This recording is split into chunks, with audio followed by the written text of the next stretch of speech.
Ration കടകളുടെ ഓണക്കിറ്റ് വിതരണവുമായിട്ട് ബന്ധപ്പെട്ടിട്ടുള്ള ഒരു പ്രധാനപ്പെട്ട ഇൻഫർമേഷൻ പറയാൻ വേണ്ടിയിട്ടാണ് ഈ വീഡിയോ.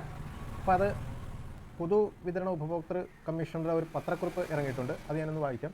2025-25 ഓണവുമായി ബന്ധപ്പെട്ട് എല്ലാ AAY കാർഡുകൾക്കും ഭക്ഷ്യക്കിറ്റ് സൗജന്യമായി വിതരണം നടത്തുന്നതിന് സംസ്ഥാന സർക്കാർ തീരുമാനിച്ചിട്ടുണ്ട്.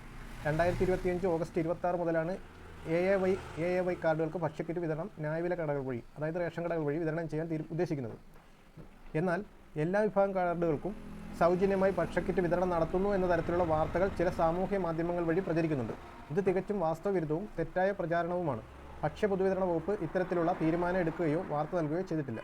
2025 ഓണവുമായി ബന്ധപ്പെട്ട് AAY കാർഡുകൾക്ക് മാത്രമായിരിക്കും സൗജന്യ ഓണക്കിറ്റ് വിതരണം ഉണ്ടായിരിക്കുകയുള്ളതെന്ന് അറിയിക്കുന്നു. കിറ്റ് വിതരണം ഓഗസ്റ്റ് 26 മുതൽ ആരംഭിക്കുന്നതായിരിക്കും. അപ്പോൾ ഇതാണ് ആ പത്രക്കുറിപ്പ്. അപ്പോൾ ഇതനുസരിച്ച് പറയുന്നത്, ഇത്തവണ ഓണക്കിറ്റ് ഉള്ളത് AAY കാർഡുകൾക്ക് മാത്രമാണ്. അതായത് മഞ്ഞ കാർഡുകൾക്ക് മാത്രമേ ഓണക്കിറ്റ് ഉണ്ടായിരിക്കുള്ളൂ. മറ്റു കാർഡുകൾക്ക് ഓണക്കിറ്റ് ഉണ്ടായിരിക്കില്ല. പക്ഷേ വിലക്കുറവിൽ ഭക്ഷ്യധാന്യങ്ങൾ ലഭ്യമാക്കുമെന്ന് നേരത്തെ അറിയിച്ചിട്ടുണ്ട്.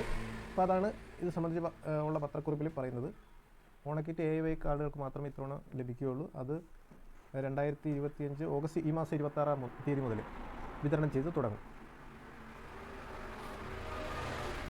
അതുപോലെ തന്നെ റേഷൻ കാർഡുമായിട്ട് ബന്ധപ്പെട്ട് മറ്റൊരു പ്രധാനപ്പെട്ട കാര്യം പറയാനുള്ളത്, റേഷൻ വാങ്ങാത്തവരുടെ റേഷൻ കാർഡ് മരവിപ്പിക്കും എന്നുള്ളൊരു അറിയിപ്പ് നേരത്തെ ഉണ്ടായിരുന്നു.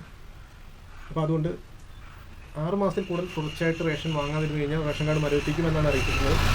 അപ്പോൾ അതൊഴിവാക്കാനായിട്ട് സ്ഥിരമായിട്ട് റേഷൻ വാങ്ങാൻ ശ്രദ്ധിക്കുക. നമ്മുടെ റേഷൻ കാർഡ് മരവിപ്പിച്ച് അങ്ങനെ ഒരു നടപടിയിലേക്ക് പോകുന്നത് ഒഴിവാക്കാൻ പരമാവധി ശ്രദ്ധിക്കുക.